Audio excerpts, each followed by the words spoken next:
So, welcome back to another Random Hobby channel, and this time, we're opening Edge of Eternities, FF, and Kamigawa. Medyo bago, luma. Pero magiging luma na to.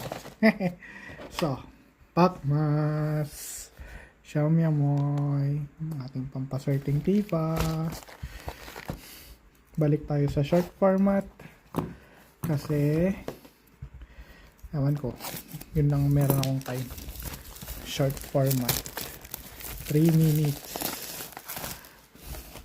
Hopefully makakuha tayo ng magagandang pulls, pero tignan natin. Shimmy mini. Medyo na LSS ako sa K-pop Demon Hunters. Freaking Soda Pop. We could be faster, but yeah, Xiaomi Amoy. I'm pack here.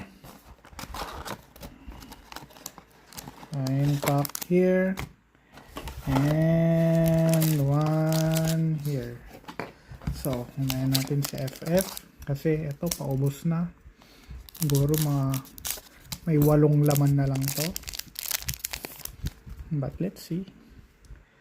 Combat tutorial, placing bomb, Killicat, Sephiroth's intervention, bluble, Town Greater, Sahagin ng Inamoy, Thornberry, nice. Ito na naman, sis Blitzball Ass. Pupu, UFO, nice.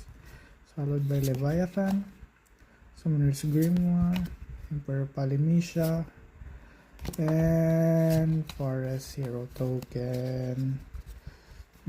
At least foil yung Emperor Polynesia natin. Check natin tong Edge of Eternities. At mukhang gagahulin tayo ng Auras, Orbital Plunge, Shattered Wings, Flight Deck Coordinator, Sworn Scholar, Illvoy Operative, Fallbringer, White Spear Zealot, Pulsar Ace, Void Forge Titan, Pulsar the Weft. Ooh! Woohoo! Ancient Tomb, baby! Nice! First pack magic! Masaya na ako! So, that's all for now. Ciao, ciao! Pakmas!